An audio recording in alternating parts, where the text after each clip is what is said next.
Backstage Podcast. Meu nome é Marcelo Luiz Beck e esse é meu programa de entrevistas.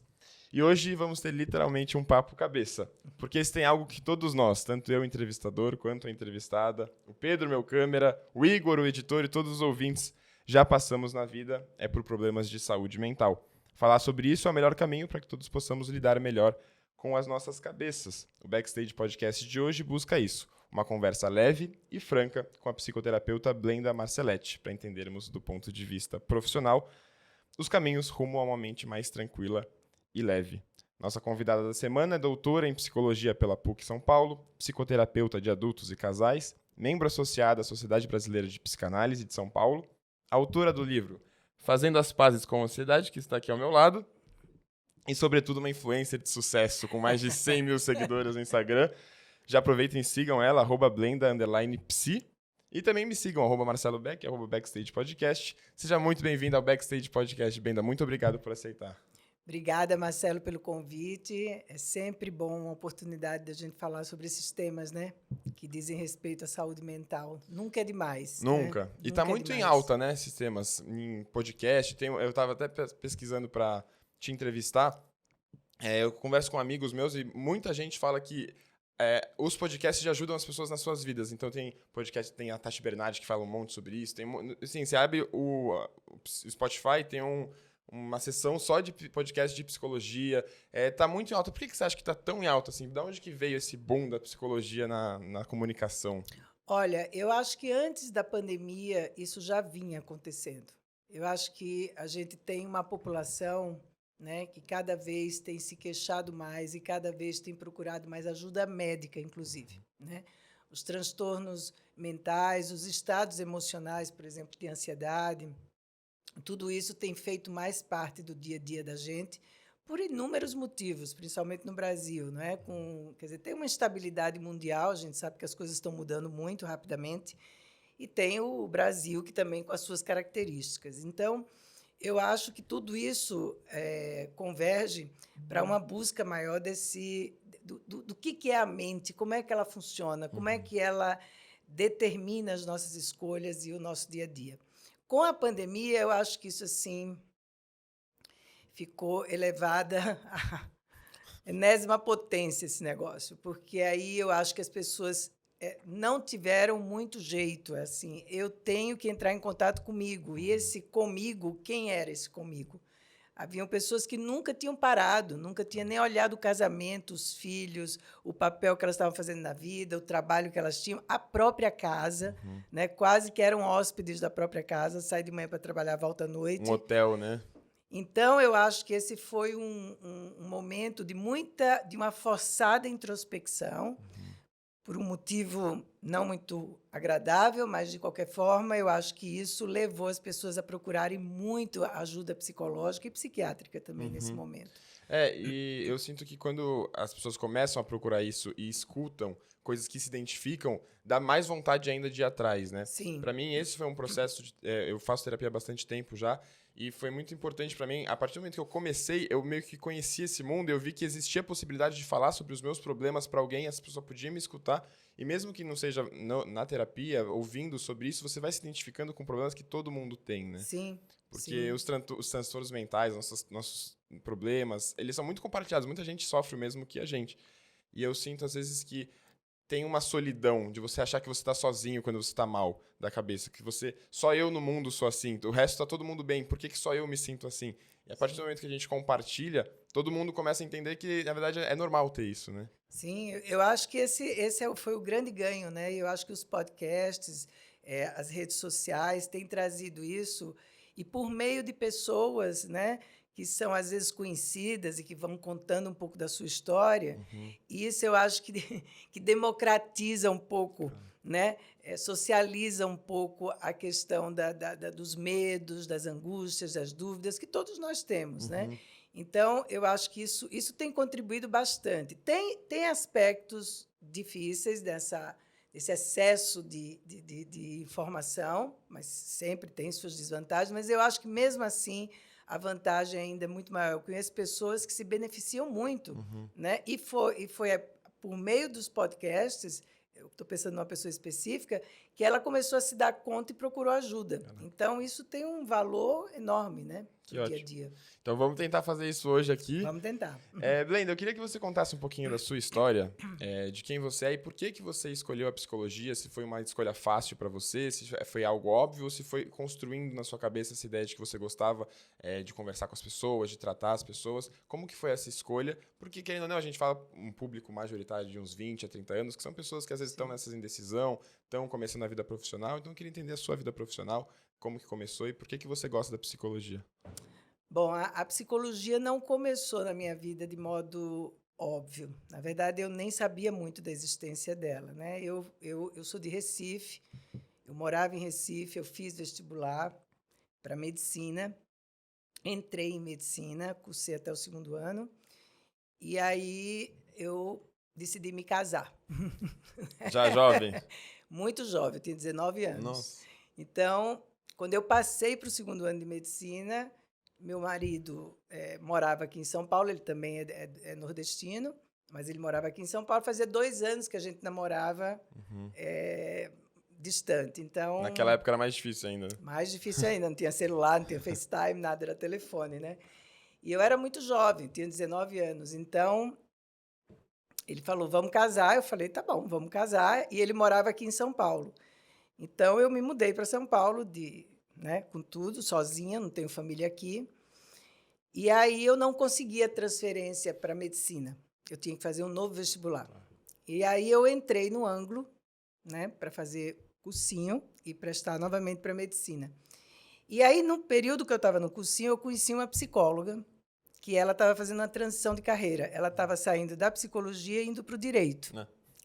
E aí ela começou a me falar sobre a psicologia, mas falando, a gente comentando. E aí eu fui ficando super empolgada. Falei, acho que eu vou mudar, acho que eu vou para a psicologia. E tinha vestibular bem no meio do ano, né? Então eu falei, eu acho que eu vou fazer vestibular para psicologia. E aí eu entrei em psicologia, mas eu não sabia direito o que me esperava lá. E aí, junto com a psicologia, eu me tornei mãe. Porque foi tudo junto. A faculdade inteira, eu tive minhas 3 filhas. Então, a psicologia, para mim, ela teve um valor muito grande de formação pessoal. E formação da minha maternidade também.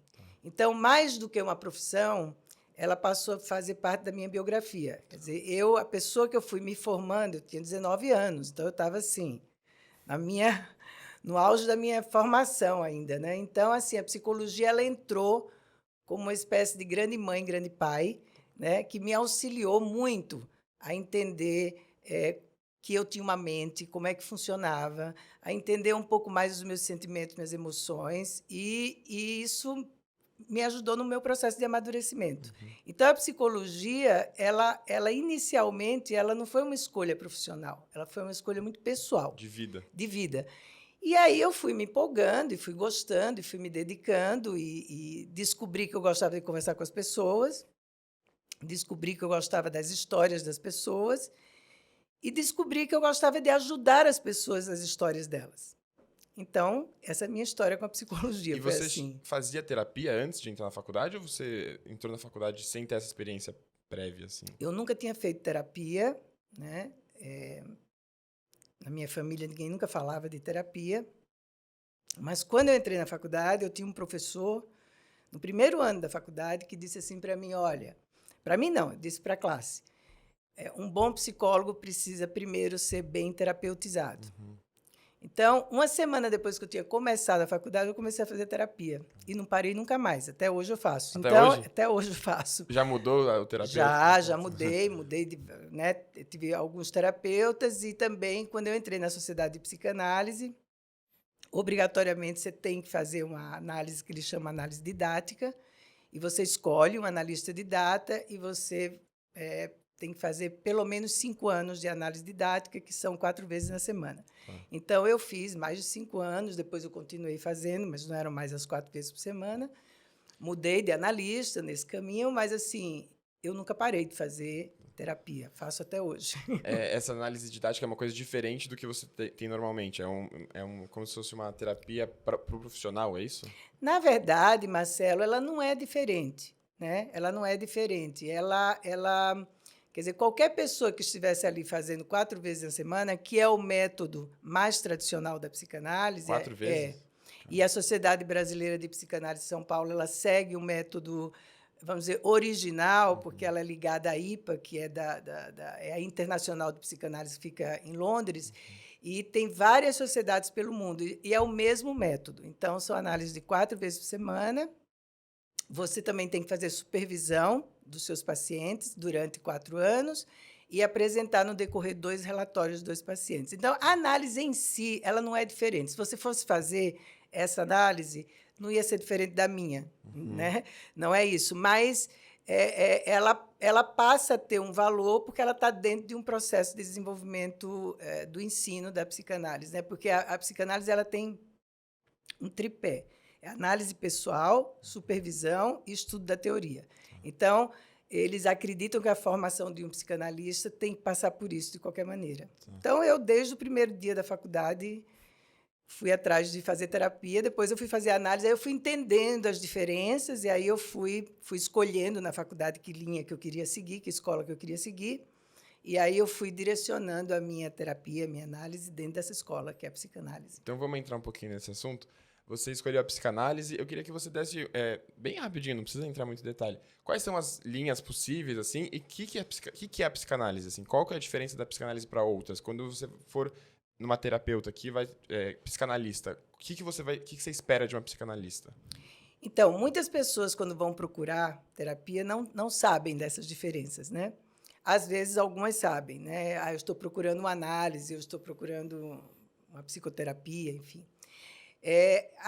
Existem algumas escolas dentro da psicologia, elas diferem um pouco em relação ao fundamento que cada uma tem do ser humano, né? E isso baseia o método. Então, para a psicanálise, falando bem em linhas gerais, ela tem um compromisso muito grande com o desenvolvimento desse conhecimento do inconsciente, né? Então, ela usa o método da associação livre, ela usa o divã, né? Por exemplo. Alguns psicanalistas hoje usam, outros não, enfim, mas a psicanálise mais tradicional usa o divã, usa a associação livre. Por quê? Porque se espera que esse inconsciente vá se expressando cada vez mais, né? E a psicanálise acredita que muitas das nossas escolhas, muitas das nossas formas de se relacionar na vida, da escolha profissional, da escolha do parceiro ou da parceira, o jeito que você se relaciona, ela está determinada por esse inconsciente que é fundado lá na sua infância. Então, a psicanálise ela não é uma prática que ela tem como, vamos dizer, objetivo resolver em pouco tempo alguma coisa, né? É um processo. É um processo que leva tempo, se acredita nisso. Então, não é exatamente um lugar de pronto-socorro que você está passando por um momento e vai ali. Não, ela tem toda uma velocidade, tem a relação com o analista, que é muito importante. Então, ela pretende isso, né? Chegar cada vez mais a essas camadas mais profundas do inconsciente. Tem a escola behaviorista, que é comportamental, que o fundamento deles é muito mais no ambiente, né? Eles entendem que o ambiente tem um papel fundante naquilo que a gente é. Então, a prática, a terapia, se baseia em exercícios, muitas vezes, em coisas muito mais palpáveis, que são medidas, inclusive. A terapia behaviorista tem pesquisas com medidas importantes, né? E, hoje em dia, você tem a terapia comportamental cognitiva, que está mais ou menos nessa linha, que mexe muito com a questão do pensamento, da cognição. Eles fazem trabalhos excelentes, incríveis, né? E, para, por exemplo, quadros de fobias, ansiedade muito alta, eles são muito bons, assim, tem resultados muito bons. E aí tem a terapia humanista, que tem o existencialismo, que está muito ligado nessa coisa da autodeterminação do ser humano. Eles acreditam que o ser humano é possível ele decidir aquilo que ele quer. Para a psicanálise, a gente não é tão livre quanto a gente acha que é, Claro. né? Porque você tem todo o inconsciente que vai dirigindo as suas ações. Claro que quanto mais você se assenhora disso, quanto mais você se aprofunda, você vai tendo mais conhecimento sobre você, e, portanto, você vai fazendo escolhas supostamente melhores, Tá. né? Supostamente. Mas esse inconsciente, você disse que a gente já desenvolveu quando a gente era criança. Então é meio como se não tivesse como sair disso, é isso? A teoria da psicanálise, ela vai desde o bebezinho, desde o nascimento, é ali que se funda, né, o psiquismo. Freud tem toda uma teoria sobre o desenvolvimento psíquico infantil e vai desde ali que esse mundo psíquico vai se formando. Claro que quando é um bebezinho, ele ainda não tem, né, vamos dizer, instrumentos nem neurológicos para processar tudo isso, mas ele processa sensorialmente. O bebê, ele vai registrando muito a vida dele sensorialmente. O jeito que a mãe fala, o jeito que a mãe segura, o jeito da rotina do bebê, por isso que é tão importante. Então, dentro da psicanálise, tem autores que estudam essa parte, como Melanie Klein, como Winnicott, que eles estudam profundamente o psiquismo do bebê, né? E você disse desse método da associação livre. O que é isso? Porque, assim, eu faço terapia com uma psicanalista há algum tempo já. E, em alguns momentos, eu me vejo na sessão de terapia e eu chego lá e falo, hoje não tenho assunto nenhum para falar. E aí, sempre que eu falo isso, ela gosta. Eu já sei que ela gosta, então eu falo para provocar. Eu falo, hoje não tenho assunto nenhum, não vou falar nada. E aí eu começo a falar qualquer coisa e, de alguma forma, sai uma sessão, sai algo. É isso a associação livre? O que é? Como que você trabalha um paciente para ele conseguir tirar algo mesmo que não tenha acontecido nada de interessante na semana, por exemplo? Porque, como a psicanálise não está muito interessada nos fatos da semana, né? Mas está muito mais interessada em como você lidou com como você lida com a sua vida. Então, a associação livre é isso, é você supostamente, né, estar numa posição sem memória, sem desejo, como dizia o Bion, que é difícil, né, em que você deixa as coisas fluírem, que você possa falar aquilo que lhe vem à cabeça, né, que aparentemente às vezes não tem o menor sentido, é como um sonho, às vezes, quando você sonha e você diz, nossa, mas que sonho sem pé nem cabeça, não é? Você diz, parece um Frankenstein esse sonho, tem um pedaço daqui, um pedaço aqui, um pedaço de lá, mas o que quer dizer isso? E aí, quando você leva o sonho, porque a psicanálise trabalha muito com a questão do sonho, né? O que o analista faz? Ele vai fazendo o que a gente chama de interpretação. E essas interpretações têm muita relação. Aí sim, ele não tem uma interpretação do sonho a priori. Essa interpretação é construída junto com o paciente, né? Não é aquela coisa tipo, sonhou com aranha, quer dizer isso. Não. Não, de jeito nenhum. Depende inclusive, das associações. Então, se você sonha com aranha, o que vem na tua cabeça sobre a aranha? Então, essa interpretação é construída junto. Isso não tem uma coisa a priori. Então, basicamente, a associação livre é isso, por isso que o Freud sugeria que se usasse o divã, porque ele dizia que o contato visual, muitas vezes, pode inibir essa associação livre. Por quê? Porque o paciente observa no analista se ele levantou a orelha, se ele, né, ficou meio estranho, se ele sorriu, se ele não gostou, e isso tudo pode entrar num processo de tolher, né, essa velocidade aí do que o paciente pode colocar. Então, por isso que se usa o divã. Agora, tem outras linhas, a própria psicanálise, eles têm também uma psicoterapia psicanalítica, que aí são psicanalistas que podem trabalhar sem o divã, podem trabalhar de uma forma mais ativa, porque o psicanalista, de modo geral, ele fica muito mais silencioso, mas pode trabalhar de uma forma mais ativa, e o método e a teoria com que ele entende é a psicanálise. Então, é como se fosse uma variação dentro da psicanálise. Isso existe. E aí faz mais pergunta, entra mais, conversa mais, é isso, né? Sim. Eu queria te fazer uma pergunta como psicóloga sobre essa relação entre paciente e terapeuta. Porque essa é uma das relações mais esquisitas que eu tenho na minha vida, porque a minha psicóloga me conhece faz, 5 anos. Ela sabia absolutamente tudo da minha vida, mais que qualquer outra pessoa que eu conheça. Eu me abro completamente com ela, falo tudo, e eu não sei absolutamente nada da vida dela. Eu não sei se ela é casada, se ela tem filho, se ela... Nada. Não sei nada. Sei muito mais de você por 20 minutos de conversa do que dela. E aí, às vezes, eu tento perguntar umas coisas pra ela. Eu falei no final do ano passado, na minha última consulta, eu falei assim, você já me conhece muito e eu não te conheço nada. Ano que vem eu vou começar a te perguntar coisas. Só que aí ela não aceita muito e eu também não entro nesse assunto porque, enfim, tô pagando pra falar de mim também, né? E aí eu nunca entro nesse assunto. Como que é essa relação? É possível que... Assim, eu sei que existem psicólogos que se abrem mais com o paciente, outros se abrem menos. Por que que existe essa distância? Como que você trata isso com seus pacientes? Como que funciona isso? Então, para a psicanálise, existe uma coisa que se chama neutralidade do analista, né? A neutralidade do analista não é que o analista não tenha opinião, não é que ele não tenha, né, as direções dele, mas ele se coloca o menos possível para que o processo seja protagonizado pelo paciente, né? Se o analista se coloca ou coloca coisas dele, né, isso pode tirar o protagonismo do paciente ou pode interferir de alguma forma. Então, isso vamos dizer, é o tradicional, é o que se vê, né? Você me perguntou como eu trabalho. Eu não trabalho dessa forma, né? Até porque eu tenho um Instagram, eu estou aí. É muito difícil alguém não saber coisas a meu respeito, Verdade. né? Aliás, é muito difícil a gente não saber nada a respeito de alguém, porque é só dar um Google aí que você sabe. Então, quando entrei no Instagram, eu entrei porque eu também tenho essa relação com os pacientes. Eu pergunto muito, eu converso muito, e se eles me perguntam algo da minha vida, eu respondo, né? Eu ele não senta lá e vai ouvir histórias da minha vida de jeito nenhum, porque a hora é dele, ele está pagando para isso. Mas se ele me pergunta, ou se tem alguma coisa que eu já vivi lá atrás, estou falando nada muito pessoal, que eu conheço, eu também comento, né? Mas isso foi um processo meu, pessoal. Eu fui descobrindo ao longo, faz o quê? 38 anos que eu estou na clínica.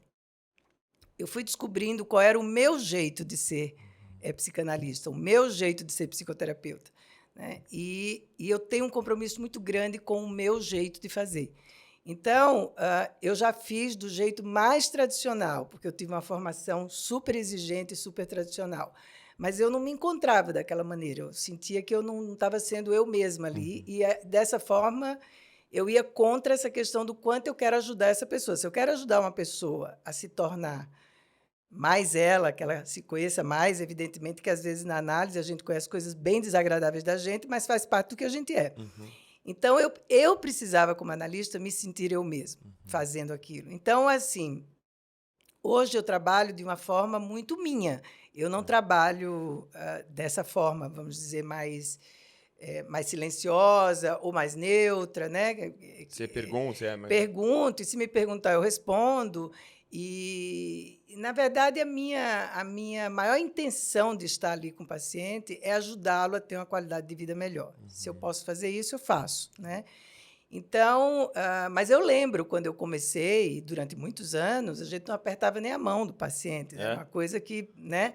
Eu tinha um analista, que foi meu analista há muito tempo, que uma vez eu encontrei com ele, ele atravessou a calçada para não me cruzar, entendeu? Era nesse nível a coisa. Então, que eu acho que isso deve existir ainda, não sei como é que as coisas estão agora, mas assim, a minha forma de trabalhar é uma forma mais aberta, mas assim, o meu entendimento é com a psicanálise. É a teoria que baseia a minha prática, fundamentalmente. Você falou disso, eu lembrei também uma história, um primo meu foi numa terapeuta uma vez, e aí ele foi com a mãe dele, ele tinha, sei lá, uns 15, 16, não sei quantos anos ele tinha, mas ele foi com a mãe, que é a minha tia, e aí ele estava contando que eles estavam na sala de espera, quando ela abriu a porta da sala de espera, ela viu a mãe dele com ele, né? Aí ela tampou a cara e virou de costas, porque a mãe dele não podia ver. A mãe não podia ter contato nenhum com ela, sabe? Ela só podia ter contato com o menino, que era meu primo, no caso, virou de costas e falou, vem de costas. E aí ele entrou, e a minha tia achou ela maluca e falou, não, só tira ele daqui. Aí ele nunca mais voltou lá.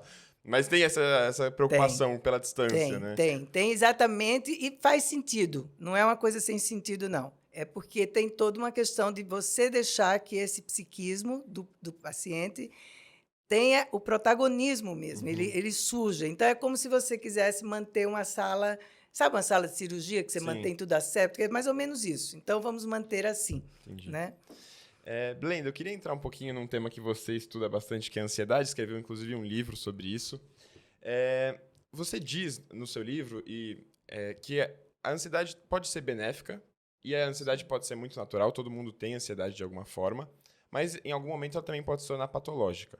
Eu queria que você explicasse um pouco até que ponto ela é natural e benéfica e como que ela pode ser, e quando a gente percebe que ela está se tornando algo ruim, algo associado a uma doença, como que a gente consegue fazer essa diferenciação? Bom, primeiro eu vou contar só rapidamente por que eu escrevi esse livro e esse livro não trata da ansiedade, que é transtorno. Na verdade, esse livro é uma reflexão que eu faço sobre a ansiedade no sentido de que ela é a vida. A ansiedade é a vida. A gente vive imerso na ansiedade. E o que é a ansiedade? É um estado emocional, né, muito relacionado ao medo do que está por vir e que a gente não sabe. Às vezes a gente... E tudo é inflacionado na ansiedade. Tudo é inflacionado, né? Então, ela é prima irmã, eu diria quase gêmea do medo, né? As duas coisas andam muito juntas. Então, a ansiedade esse estado emocional que faz com que a gente, muitas vezes, se desregule, né? Porque a gente não sabe o que vai acontecer. A gente está muito associada à coisa do futuro, do que vai acontecer. E o futuro pode ser eu vir para cá e fazer esse podcast, e vir o caminho inteiro ansiosa de como que vai ser esse podcast. Essa ansiedade, ela não é uma ansiedade ruim.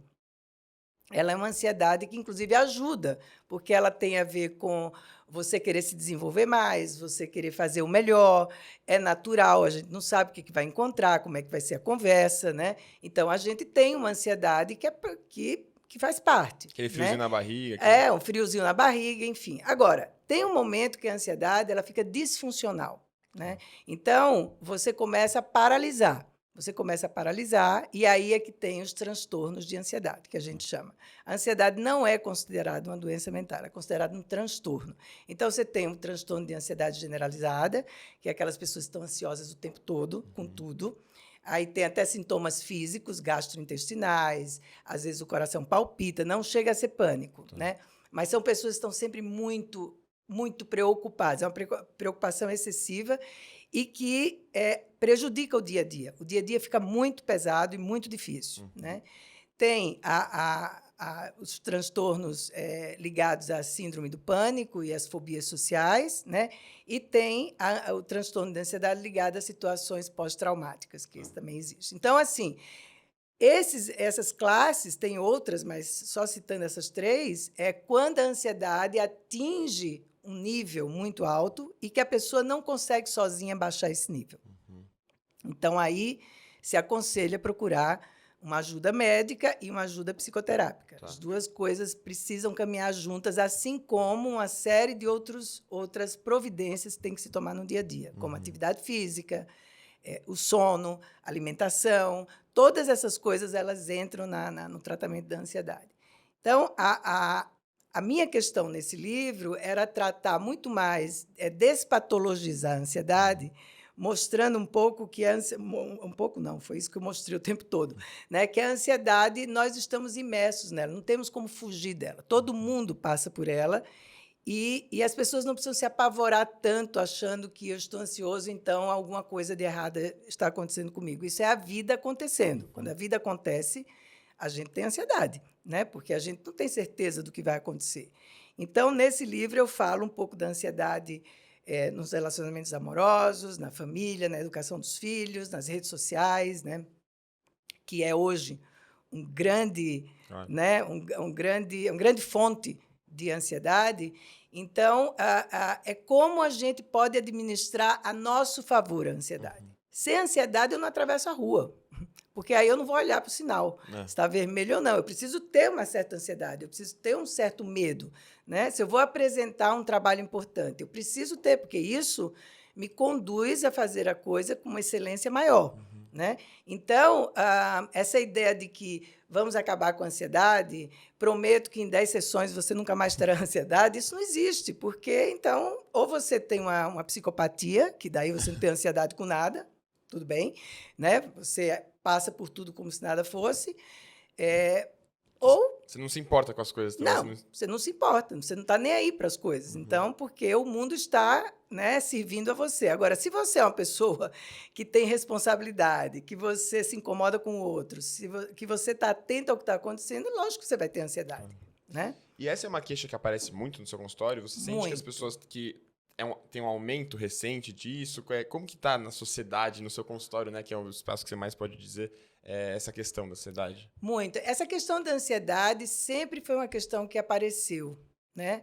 Mas, a partir da pandemia, e esse livro foi escrito na pandemia, durante a pandemia que eu escrevi, Na pandemia, isso aí atingiu um número muito alto. As pessoas foram desenvolvendo, né, muitos medos, né, muitas fobias também, mesma coisa da limpeza, do vírus, da máscara, muita coisa. Então, as pessoas começaram a olhar mais para essa coisa da ansiedade. Mas antes já acontecia, porque essa atenção tão grande da ansiedade, isso veio mais ou menos dos anos de 1980. Porque antes, né, não se falava muito disso. Se falava de preocupação, de medo, mas não se falava tanto de ansiedade. Dos anos de 1980 para cá, isso foi adquirindo, inclusive, todo uma denominação do DSM, enfim, uma classificação, né? E hoje é considerado, me parece que o Brasil é considerado um dos países com mais quadro de ansiedade, né? Parece que 9,3% das pessoas se queixam de alguma coisa de transtorno de ansiedade e, mundialmente, é um dos transtornos que mais acomete as pessoas, né? Eu acho que não é muito difícil a gente entender isso, porque a gente está sofrendo, de fato, uma velocidade de transformação muito rápida, mesmo com a internet, mesmo com todas essas formas de comunicação, que o psiquismo da gente nem sempre ele acompanha essa velocidade. Às vezes a gente é mais lento do que parece, né? A gente tem um tempo para metabolizar as mudanças, a gente tem um tempo para absorver e para entender. E a coisa é muito rápida. O que você entendeu agora, capaz que à noite saia outra coisa. Então, isso tudo tem um preço, tem vantagens, mas tem um preço muito grande. E o preço é a ansiedade, uma delas, né? Sabe que eu comecei a fazer terapia por causa de ansiedade. Eu tinha por volta de uns 15 anos, estava nessa fase justamente de muita mudança, né? Ele estava saindo do ensino fundamental, indo para o ensino médio, e eu tinha muita dificuldade. Assim, naquela época eu estava me sentindo sozinho, com as minhas relações pessoais, eu não sabia muito o que eu queria para minha vida. E mesmo não tinha uma explicação muito grande, mas eu olhava para o futuro e tinha muito medo do futuro, sabe? E aí, eventualmente, eu estava de férias, de férias do 8º ano, entrando pro colegial. E aí, também, cabeça vazia, né? Sem fazer nada, sozinho, sem ter muita distração. E aí, aquele probleminha que era meu medo do futuro começou a se enrolar na minha cabeça e começou a virar um negócio muito grande. Eu tava com muito medo da minha vida mesmo. Sim. E, de novo, eu me sentia sozinho, porque achava que só eu estava passando por isso naquele momento. E aí, isso chegou até um ponto que, em uma noite dessas férias de meus 14, 15 anos, eu não consegui dormir a noite inteira justamente por palpitação, por medo. E aí, se alguém de fora olhasse para mim, naquela época, eu não ia entender o que está acontecendo, porque não tem uma explicação muito racional, óbvia, assim, eu tô com medo disso ou daquilo, mas é um medo da vida, é um medo do que está por acontecer. E isso me fez procurar ajuda. Mas eu acho interessante porque naquela época ninguém sabia o que estava acontecendo comigo. A minha irmã, por exemplo, eu olhava para minha irmã e eu achava, putz, eu só queria estar tão bem quanto ela, tranquila. E depois de um tempo, de anos, eu fui conversar com ela sobre isso. Ela falou, eu estava tranquila nada, eu estava passando por um monte de coisa, minha cabeça estava cheia de coisas, você não fazia ideia. Por que você não veio conversar comigo, sabe? E aí, a partir dessa experiência que eu tive, eu comecei a olhar para as outras pessoas com outro olhar, do jeito assim, talvez as pessoas estejam passando por coisas, estejam passando por problemas, e eu nem sei do que está acontecendo na vida de cada um. Às vezes a gente acha que a gente está sozinho nesse mundo, está todo mundo cheio de problemas. Tem uma frase muito legal do filme que ganhou o Oscar, do Tudo em Todo Lugar ao Mesmo Tempo, que é o pai lá da família. Ele fala assim, seja gentil, especialmente quando você não sabe o que está acontecendo com o outro. E aí eu comecei a olhar por esse... assim, não que eu seja a pessoa mais gentil do mundo, não tô querendo... Mas assim, às vezes olhar com essa cabeça de que as pessoas estão com problemas e as pessoas podem estar escondendo esse tipo de coisa. E justamente a ansiedade me fez olhar para esse problema. E foi meio que uma gota d'água. Eu nunca fui diagnosticado com transtorno de ansiedade nem nada, mas em alguns episódios específicos da minha vida eu já tive essa questão. E aí, por exemplo, eu não tive que procurar ajuda psiquiátrica. Sim. Até hoje eu lido com a terapia e é tranquilo. Quando que você, por exemplo, indica que alguém procure ajuda psiquiátrica? Qual que é a diferença? Qual que é o papel de um psiquiatra? E qual que é o papel de um psicólogo nessas questões? Assim, você faz os dois ao mesmo tempo? Como que funciona isso? Então, isso que você está trazendo, né, da sua experiência é muito, muito importante, não é, Marcelo? Porque eu acho que essa frase é muito bonita, né? Quando seja gentil quando você não sabe o que está acontecendo com o outro. E eu acho que essa frase é uma frase que a gente deveria aplicar a gente também, né? Seja gentil com você quando você não sabe o que está acontecendo com você, né? Porque eu acho que a coisa da ansiedade, hoje, quando você ouve falar, Uma porção de pessoas vão começando a lembrar, né, da infância, da adolescência, e não necessariamente essa ansiedade se transformou num transtorno. Mas todo mundo na vida já teve pânico, todo mundo na vida já teve taquicardia, todo mundo na vida já teve medo. Não necessariamente vira um transtorno. Quando é que vira um transtorno? É se você não conseguisse sair disso sozinho. Tá. Você não sabia o que era, terminou indo procurar ajuda, a coisa foi ganhando significado, foi sendo entendida, clareada, e aquilo foi encontrando um lugar dentro de você. Mas você precisou de uma ajuda psicoterápica, psicanalítica, enfim, analítica. Quando é que a gente indica um psiquiatra? Ou a pessoa já vem com a prescrição psiquiátrica? Quando a pessoa realmente não está conseguindo sair do lugar.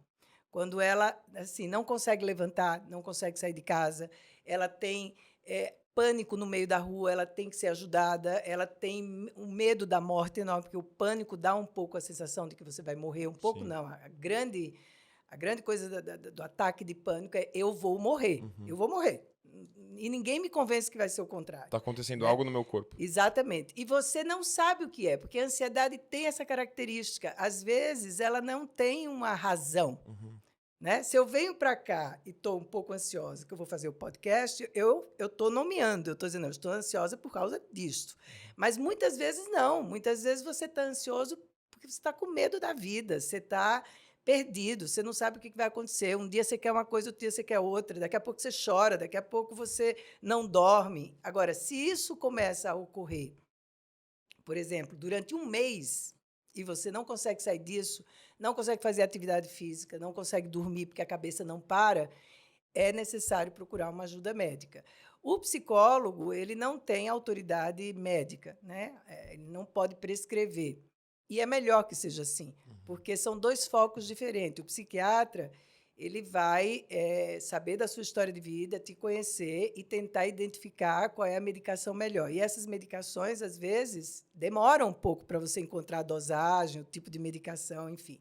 Então, o psiquiatra está dedicado a isso. O psicoterapeuta, o psicanalista, não. Ele não está nem com diagnóstico na cabeça dele. Ele está ali com um ser humano que está sofrendo. Se o nome daquilo é pânico, ansiedade, angústia, seja o que for, não interessa muito. Interessa o sofrimento e o que nós vamos fazer com isso. Tá. Né? Então, não sei se eu esclareci. Não, perfeito. Eu adorei do que você falou, que seja gentil com você mesmo, especialmente quando você não sabe o que está acontecendo com você. Às vezes a gente tem uma postura com outros, então se eu vejo um amigo meu que está mal, que está triste, eu vou ajudar. E aí ele fala assim, não, porque eu fiz isso, isso e isso. Aí eu falo, não, tá tudo bem, todo mundo erra, faz parte. Tudo. Quando eu tô nessa posição, eu fiz isso, isso e aquilo, eu não me perdoo do mesmo jeito que eu tento perdoar meu amigo. Eu não me trato com a mesma gentileza que eu trato as pessoas à minha volta, minha mãe, meu pai, enfim, quando tá acontecendo algum problema. Por que a gente se cobra tanto? Por que a gente se cobra tanto pra ou ser perfeito ou não errar? E por que quando acontece com a gente não consegue se perdoar igual a gente perdoa outras pessoas? Isso é muito interessante. Inclusive, tem um vídeo, tá até no meu Instagram, eu não lembro o nome dele, é um ator americano, e que ele fala exatamente isso que você está dizendo. Ele diz assim, eu descobri que eu trato as pessoas com uma gentileza que eu nunca me trato. Eu acho que isso depende muito, Marcelo, de qual é o tamanho da régua de cada um, né? Qual é o tamanho da exigência de cada um. Há pessoas que tiveram uma formação, uma cultura, né, de exigências. Às vezes nem foram ditas essas exigências. Não é que a sua mãe, seu pai disse você tem que ser assim. Não, isso é da convivência. Você convive no meio de mais exigência, de mais excelência, de lutar por aquilo que é bom. Então, isso, às vezes, constrói internamente, como a gente fala, vou usar um termo técnico, um superego, como diz o Freud, né? De que ele é duro, ele não deixa passar, ele não tem a menor tolerância com o erro. O erro não é condição de aprendizado. Pelo contrário, o erro é quase uma sentença de morte.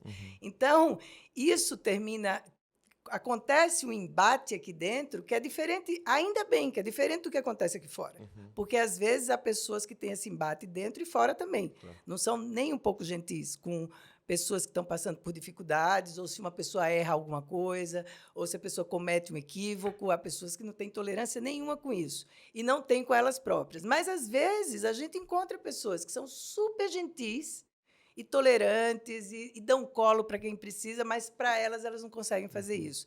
E eu acho que isso tem a ver com uma história particular, uma história de vida que se construiu daquela forma. Você falou disso que a gente não pode errar porque é como se fosse uma sentença de morte, né?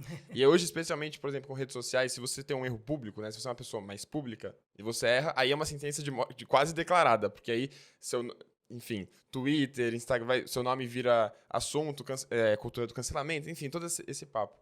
Você, por exemplo, tem uma filha muito famosa na internet e ela, não sei se ela já passou por isso, enfim, mas eu imagino que seja uma questão, e você é uma influenciadora também, eu queria que você trouxesse um pouco isso que a gente está falando sobre esse medo de errar e essa cobrança excessiva com os tempos atuais de influenciadores, a gente está fazendo algo para o público aqui também, né? Então, quem sabe, eu sempre posso errar aqui, a gente está gravando, não é ao vivo, mas enfim, às vezes a gente pode falar besteira e as pessoas podem não gostar do que a gente está falando. Como que está atualmente essa situação de cobrança excessiva com redes sociais e de ter um posicionamento sempre perfeito, e como que lida com isso? Então, eu acho que é uma das coisas mais difíceis de lidar. Eu confesso que eu já pensei várias vezes em encerrar a minha carreira virtual. Você já sofreu isso? Eu nunca sofri assim de forma tão ostensiva, né? Mas eu cuido muito. Eu cuido muito do que eu falo, eu não falo sobre certos assuntos, eu não me posiciono sobre assuntos polêmicos nenhum, né? Mesmo quando é pedido, né? Ou quando tem um pedido de uma entrevista, eu falo, não falo, porque eu confesso que eu tenho muita preocupação com isso e eu não quero isso. Acho que essa altura da minha vida, estou com 63 anos, não estou muito afim de confusão. Então, eu faço ali o meu dia a dia, mas eu cuido bastante daquilo que eu vou falar, das palavras, e eu acho isso, de um lado, muito ruim, porque, de alguma forma, você perde um pouco da espontaneidade, claro, que é a coisa mais rica que tem, né? Você poder estar natural, ser espontâneo, enfim. Eu acho que, na maior parte das vezes, eu sou, mas eu estou sempre cuidando. Então, eu não sou assim, não é que eu pego o microfone, sento na frente para fazer um vídeo e faço isso com toda assim tranquilidade do mundo, né? E eu acho que é muito fácil hoje alguém fazer isso com outro, né? É muito fácil. Você está atrás de uma tela, os seus dedinhos lá no teclado, você xinga, fala o que quiser, e isso passa impune, porque às vezes você nem sabe quem é a pessoa, o perfil é falso, enfim. E eu acho que hoje a gente está quase que numa inquisição, né? Porque ninguém pode falar, não é nem um erro, é falar o que você pensa, né? Falar o que você pensa, uma opinião de alguma coisa que não seja uma coisa que está atacando o outro, é um direito de todo mundo. A gente lutou a vida inteira para ter um pouco de liberdade de pensar, né? E poder falar. Liberdade de pensar a gente tem, de poder comunicar. E aí você se depara com uma coisa que, a qualquer momento, o seu nome pode estar aí. Você acaba com uma pessoa, né? Com a reputação de uma pessoa, com o nome de uma pessoa. A minha filha, que tem bastante estrada, já sofreu coisas muito complicadas. Já. E eu, como mãe, fiquei com o coração na mão, né? Não tinha muito o que fazer. E eu não podia entrar lá e brigar com quem estava falando, porque isso não é assim que a coisa tem que acontecer. E às vezes a pessoa nem tem um nome, né? Um usuário ali, uma foto X, você nem sabe quem que você está falando direito. Né? Exatamente. Mas eu acho que a experiência dela também foi ensinando como é que ela lida com essas situações, e hoje ela lida bem. Eu vejo que assim, ela não se incomoda, lida bem, dificilmente bloqueia alguém, a não ser que seja uma coisa muito ostensiva, e vai tocando, mas, por incrível que pareça, tem muito menos hoje do que tinha antes. Né? Mas eu acho que é um terreno difícil da gente pisar. E eu venho de uma geração que certas coisas, para a minha geração, são muito... Quer dizer, mudou muito hoje. Então, você tem que fazer uma adaptação, você tem que entender de outra vez, você tem que usar outras ferramentas, não mais aquelas que você usava antes. Então, tudo isso exige da gente uma abertura, uma mente mais flexível, né, para adotar. E, ao mesmo tempo que tem isso de a gente tentar ser espontâneo, também tem uma responsabilidade com o público, né? Totalmente. Com passar a informação, querendo ou não, a gente está falando com pessoas, a gente tem um posicionamento, a gente quer também que que a mensagem que a gente passa seja uma mensagem positiva, né? De alguma forma. Eu estou me incluindo nesse mundo, apesar de ser pequeno, mas é porque a gente fala com o público, eu vou me incluir também, né? Claro. Só para deixar claro que você é mãe da Mica Rocha, né? Só para quem ouviu aí não ficar perdido. E aí eu penso nos influenciadores hoje que fazem mais sucesso e nos que eu mais me inspiro. Por exemplo, que tem esse formato de podcast com mesa e tal, por exemplo, que é o Podpah, que é o maior podcast do Brasil hoje. E algo que eles têm muito, que eu tento pegar, é que eles não são... eles são muito espontâneos. Eles conseguem ter uma espontaneidade muito grande, mesmo falando com o público. Eles fazem ao vivo ainda, todos os dias. E eles não têm um posicionamento... Mesmo quando eles falam alguma coisa fora um pouquinho daquilo que é mais correto, eles têm um posicionamento muito bom e eles conseguem ser espontâneos e... Todos os erros que eles têm, aquelas falhas de comunicação, Sim. passam muito tranquilo, porque eu sei que são eles, são pessoas normais, e a gente, nas nossas vidas pessoais, a gente também tem esses pensamentos e erros, só que quando a gente vai expor, a gente fica com esse pé atrás. E eles, como eles se expõem bastante, é quase como se eu entendesse que ele está sendo uma pessoa normal ali, e isso me aproxima muito, sabe? Claro. Eu acho que é isso que aproxima o público também. Você sabe que ali não é um personagem, sabe que ele é uma pessoa normal, e no fundo a gente busca por pessoas que sejam reais, né? Porque às vezes esse medo também tira um pouco a realidade das pessoas, sim, né? Sim. Aliás, eu acho que cada vez mais no mundo virtual, quanto mais real, né? Quanto mais real, e não significa que você vai ser descuidado. Eu acho que as pessoas vão se sentindo mais próximas, porque a realidade é uma coisa que está faltando muito, né? As pessoas estão muito desamparadas de realidade. Então, quando aparece alguém que pode falar das coisas tranquilamente e tem uma vida normal e as pessoas encontram fora, porque isso também é uma coisa interessante, Marcelo. Às vezes você encontra uma pessoa fora dali do Instagram, do podcast, e essa pessoa tem um comportamento absolutamente distinto daquele, né? Ou a pessoa não é tão gentil quanto parece ser, ou não é tão receptiva. Então, eu acho que é uma conquista muito grande. Você ter cuidado, você tem que levar em conta essa realidade, passar a informação e cuidar de que você se apresente como você é. Né? Afinal, esse é o que a pessoa tem de melhor. Né? Claro. E assim, acho que um pouco também... você só se permite errar se você consegue olhar pro erro do outro de uma maneira mais gentil também, né? Porque às vezes é muito fácil você olhar para uma pessoa que tá se expondo e falar, olha a merda que ele falou, olha... Sim, e aí você aponta muito o dedo. Quando você aponta muito o dedo, você também fica com muito medo de ser apontado o dedo, né? Sim, porque quando você aponta um dedo aqui, você aponta outro aqui, né? Verdade. Que você não tá olhando para esse, né? Só tá olhando para lá. É verdade. Blenda, eu queria falar com você também sobre algo pessoal que eu já passei, e eu queria falar porque eu acho interessante para quem está ouvindo, e eu queria saber sua opinião também sobre isso. Como eu falei, eu já tive esse momento de ansiedade na minha vida, e eu já tive outros episódios em que eu também me senti muito ansioso, e eu odiava isso, odiava me sentir paralisado, sem conseguir dormir, é quase como se eu não tivesse controle do meu próprio corpo, e eu me sentia fraco mesmo, por isso eu odiava essa sensação, inclusive não compartilhava com ninguém. Eu fui mudando um pouco a cabeça que eu tive sobre isso. Eu fui entendendo por que eu estava tendo essas coisas e por que eu pensava dessa maneira. E aí eu comecei a compartilhar mais sobre a minha vida com amigos meus, com pessoas próximas. Inclusive, hoje, alguns amigos meus já pediram indicação de terapeuta porque eu falo sobre esse tema com meus amigos, porque eu faço terapia há bastante tempo e eu entendi que, para mim, funcionava falar sobre isso. Então, inclusive, eu estou falando aqui para o público porque eu acho que, para mim, funciona e eu já lido melhor com essa situação. Teve um momento, durante a pandemia, que eu dava aula online para adolescentes, crianças de 14, 15 anos que estavam tentando entrar no ensino médio numa escola particular. Eram alunos de escola pública. E a gente fazia isso à distância, por vídeo.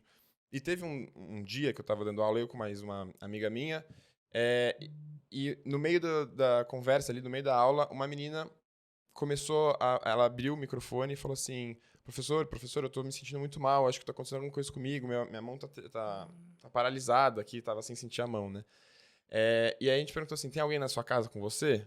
Ela falou: não, tô sozinha, e respirando assim, no meio da aula, respirando, assim, ela se expôs, né, com as outras adolescentes que estavam lá, então a gente entendeu que era algo grave que estava acontecendo. E aí, naquele momento, a gente pensou, bom, ou ela tá tendo alguma coisa de fato, que ela precisa de um hospital, a gente vai começar a procurar isso. Então, a minha amiga, naquele momento, começou a ligar para, enfim, professores que poderiam conhecer os pais dela e poderiam encontrar eles. E eu fiquei conversando com ela, né? E eu falei, bom, a única coisa que eu posso fazer aqui é tentar acalmar ela.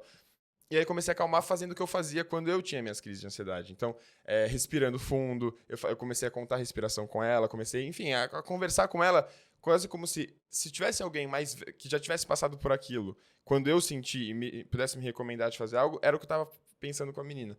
Enfim, no final era realmente uma crise de ansiedade, uma crise de pânico, não sei o nome certinho, mas era algo assim, não era nada que ela precisava ir pro hospital nem nada, e ela foi melhorando, com a gente conversando com ela. E aí eu lembro que depois desse dia, eu até conversei com a minha psicóloga sobre isso, que eu falei assim, nossa, tudo que eu já passei na minha vida, tudo aquilo que eu odiava, que eu queria que nunca tivesse acontecido comigo, no final teve uma utilidade. Eu consegui me ver útil, eu consegui ajudar alguém porque eu já senti isso.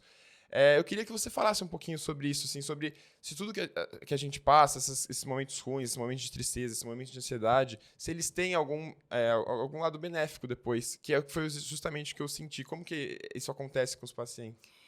Então, eu acho que tem um aspecto, apesar do sofrimento, que é muito grande, né? E aqui eu não estou fazendo apologia ao sofrimento, porque eu sei o incômodo que é isso, né? É terrível sentir essa agitação e a gente não sabe muito bem do que se trata, mas eu acho que isso pode ter um caminho de aprendizado e de serviço também ao outro, Uhum, né?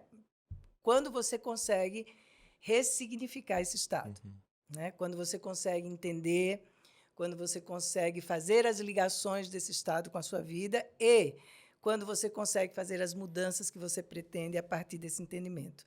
Então, eu acho que não basta só passar por isso. É preciso ter um entendimento disso para que isso possa uhum. servir, porque você identificou imediatamente a partir da sua experiência, mas provavelmente porque você também teve a experiência de alguém ajudar você a entender o que estava Me acontecendo, apontar, né? te apontar. E foi o que você fez com ela, né? Sabiamente. Você disse, não, nessa hora a gente tem que conversar e manter ela aqui conversando e vamos lá e respira, enfim. Então, eu acho que tudo que a gente passa na vida que não é agradável, que não é bom, pode ter sim um desdobramento, né, de aprendizado e de serviço ao outro. Mas eu acho que a gente precisa entender o que a gente passou, Tá. porque, inclusive, às vezes a pessoa passa por algo e aí ela passa de novo, e de novo, e de novo, e ela continua repetindo um padrão. Uhum, Ela não avança daquilo. Então, ela não consegue aprender com aquela tá. experiência. Então, eu acho que acho que a gente não tem que se apavorar com as coisas difíceis que a gente passa. A gente precisa buscar um entendimento disso. E cada um vai buscar o seu entendimento. Às vezes é na psicoterapia, enfim, outras coisas que queira. Mas eu acho que é só esse entendimento que vai fazer com que isso fique à disposição, Uhum. né, de você ajudar alguém e se ajudar em outras situações. Sim, você Né? já sabe lidar muito melhor com você mesmo. Sim. Agora eu queria passar para um lado seu, mais pessoal. Se em algum momento durante sua carreira, carreira e sua vida, né? Você já pensou assim, puxa, eu ajudo tantas pessoas, eu consigo tanto fazer com que elas se entendam, mas eu não estou conseguindo me ajudar, eu não estou conseguindo lidar comigo mesmo. Isso já aconteceu com você? E eu queria saber como que você lida com esse momento, que você consegue ajudar pessoas, mas sua vida pessoal, você não está bem. Olha, isso já aconteceu muitas vezes e ainda acontece, Uhum. né? Às vezes eu escrevo coisas e uma vez eu fiz até um vídeo sobre isso. Falei, olha, gente, essas coisas que eu escrevo não quer dizer que eu pratique todas, Uhum. mas eu garanto que elas estão em processo, né? Não estão consolidadas, elas estão em processo. Então, isso acontece, né? Acontece de muitas vezes eu passar por alguma coisa e dizer, puxa, eu me ver com alguém na minha frente falando sobre aquilo, que me ajuda muito, Uhum. né? Eu falo, ué, o que você diria para a pessoa na sua frente que está passando por isso? E o que você já percebeu que ajuda? Então, por que você não está conseguindo fazer isso com você? Então, sim, porque a gente passa, né, Marcelo, por muitos ciclos de vida, né? Quer dizer, eu hoje tenho 63 anos, eu sou avó, eu estou em outro momento da minha vida, são outras angústias que a gente vive, são outros temores que a gente vive. Então, a gente é inesgotável, a gente é um ser absolutamente inacabado. Né? Então, essa coisa de alguém diz, não, fulano é muito bem resolvido, mas por quê? Morreu? Né? Uhum. Porque a pessoa resolvida, ela não está vivendo, porque a gente passa por novos desafios, novas ferramentas você tem que desenvolver, novos skills você tem que desenvolver para dar conta daquilo. Então, como o inconsciente é inesgotável, é infinito, né? Ninguém tem uma saúde mental resolvida. Uhum. De perto, ninguém é normalzinho, a gente sabe disso, né? Então, não existe assim, pronto, fulano tem uma saúde mental. Não, a saúde mental, como eu entendo, e eu aplico isso a mim, é como eu me mantenho nesse desequilíbrio. Porque eu estou sempre me desequilibrando, equilibrando, desequilibrando e equilibrando. Né? E eu acho isso uma coisa muito importante, do meu modo de ver. Isso aqui que eu estou te falando é um posicionamento muito pessoal. Eu acho isso algo muito importante, porque como eu lido com pessoas o tempo todo, e pessoas, de modo geral, que estão sofrendo muito, eu cuido de ter uma relação com essas pessoas que seja uma relação de humildade com elas. Então, eu acho que o profissional que cuida da saúde mental, ele tem que lidar com a sua soberba de estar ali na posição de que cuida da saúde mental do outro, como se ele tivesse todas as ferramentas. E, às vezes, a gente não tem. Acontecem coisas muito complicadas. Às vezes já aconteceu, muitas vezes, eu ter que interromper um processo, porque de sentir que eu não estou ajudando, não estou indo para frente. Claro, conversando, trocando e até indicando uma outra pessoa que pode fazer melhor do que eu. Então, é algo que eu cuido muito disso, porque eu passo por sofrimentos também. Eu não estou ali, eu não sou uma analista, uma terapeuta acabada. Né? Eu não tenho a virtude do equilíbrio total. Eu estou sempre num desequilíbrio. E as pessoas, os encontros, o Bion, que é um psicanalista inglês, já morreu, ele dizia assim, qualquer encontro pode ser uma grande surpresa. Então, um paciente que vem numa semana e vem na outra, esse intervalo, aconteceu muita coisa. Eu posso encontrar com uma pessoa muito diferente e eu posso estar muito diferente. Então, o encontro nunca é o mesmo. Não é aquela coisa assim, lá vem o Marcelo, ele vai falar da mesma coisa. Não, ele pode até falar da mesma coisa, mas é de outro jeito. Porque o que acontece de um dia para o outro, de uma semana para outra, é uma vida, muitas vezes. A vida da gente dá umas cambalhotas que a gente diz, nossa, em 2 dias aconteceu tudo isso. Né?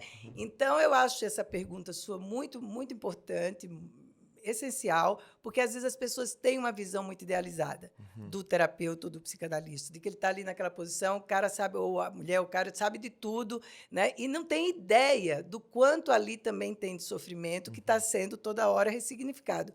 E eu acho que, agora falando de uma coisa meio egoísta, né? Porque o meu trabalho é um trabalho que eu amo fazer, porque eu aprendo, as pessoas me oferecem uma possibilidade de eu aprender sobre elas e sobre mim. Né? Então, eu saio de cada encontro com algo a meu respeito e falo, nossa, mas isso aí parece, né? Isso aí já aconteceu. Por que será que você se sentiu assim quando falou tal coisa? Então, eu acho que essa é a grande riqueza desse encontro, do meu ponto de vista. Você se observa também enquanto você está observando o outro? Então, assim, se eu sou seu paciente, eu falei alguma coisa que te tocou, isso é algo que te leva para você, para sua vida? Sim, sim.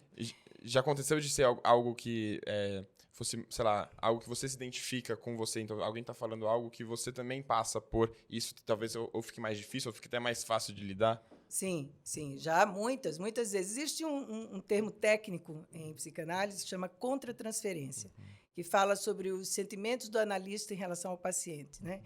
E existe muito estudo sobre isso. Então, a contratransferência é um sinal muito importante de como vai essa relação. Então, veja, às vezes uma pessoa pode falar uma coisa que vai bater num preconceito meu que não estava ali presente, né? E que eu tenho que lidar com isso.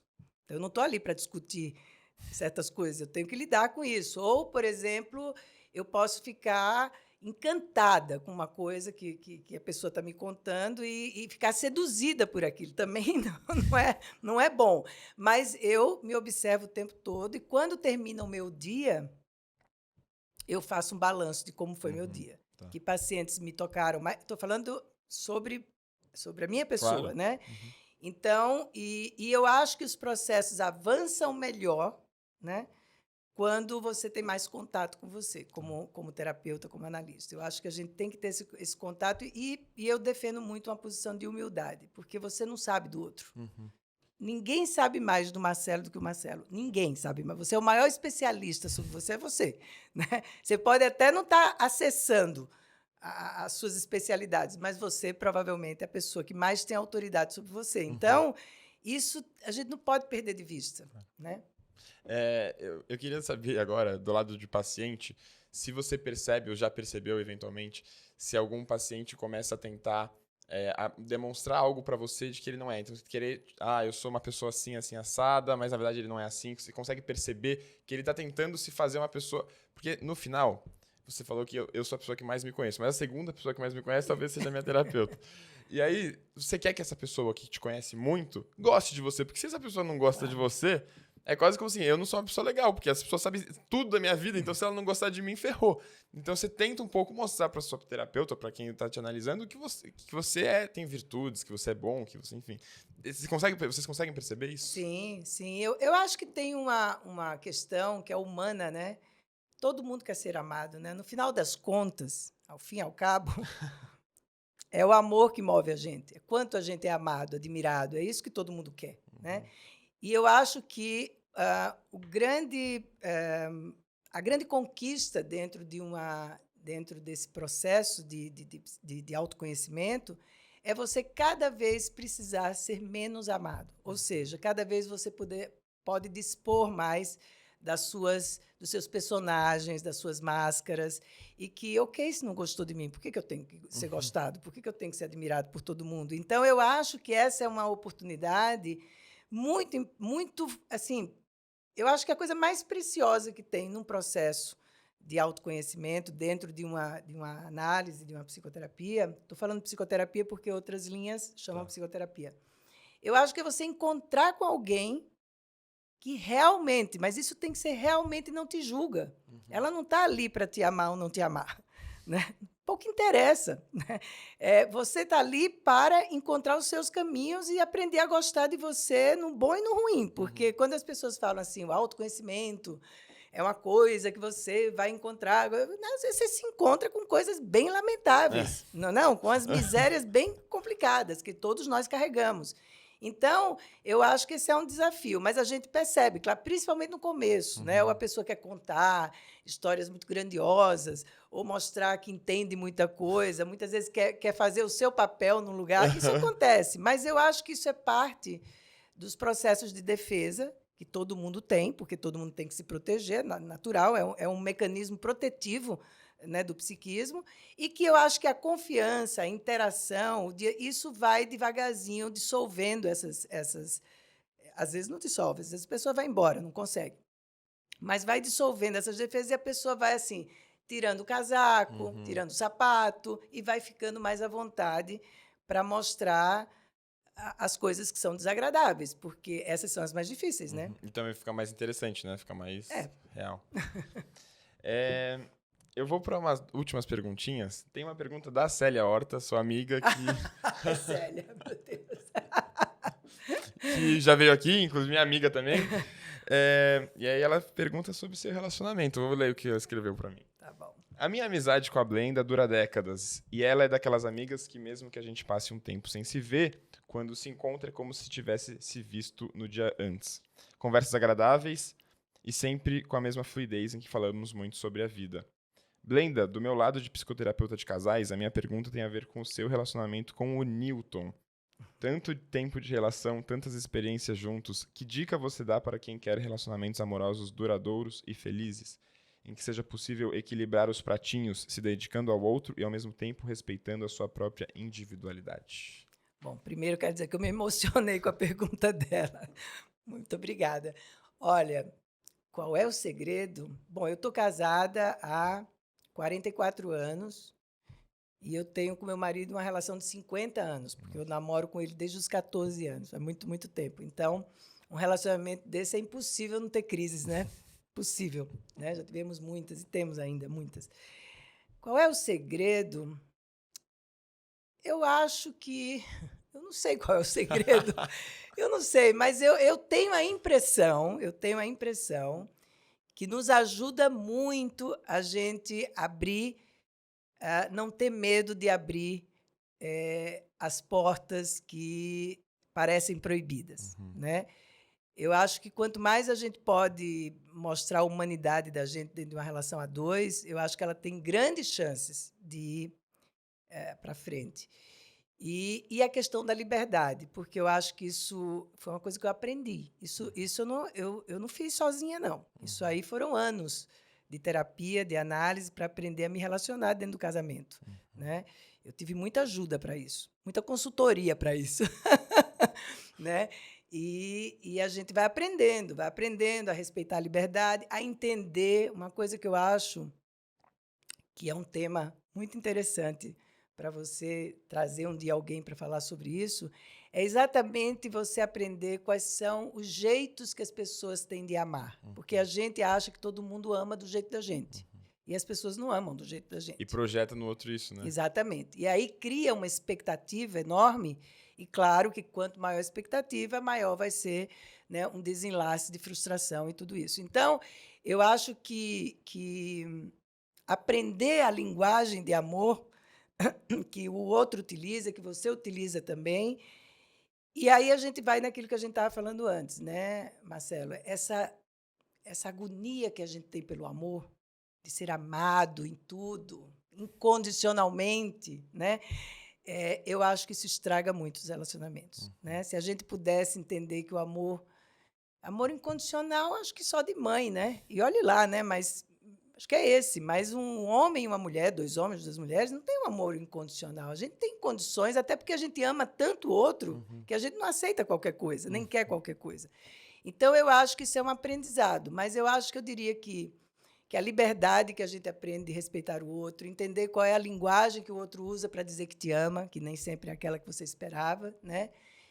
E acho que uma terceira coisa que eu acho que ajuda muito é não se prender muito à coisa do relacionamento. Vive aí o dia a dia, vai tocando, que eu acho que a coisa vai começando a ter um formato que é daquelas 2 pessoas, né?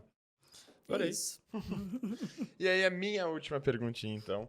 Se você pudesse voltar no tempo, para quando você tinha mais ou menos a minha idade, jovem, adulta, recém-formada, com dúvidas sobre a vida, você naquela época você já tinha filho, então pode até voltar um pouquinho mais, enfim, nesse momento de dúvida sobre a vida adulta, sobre a vida mesmo, se você pudesse dar um conselho para a Blenda de 20 e pouquinhos anos, que ele pode ser um conselho útil também para mim e para as pessoas que estão ouvindo, o que você diria para a Blenda mais jovem, que está começando essa vida adulta com mais responsabilidade?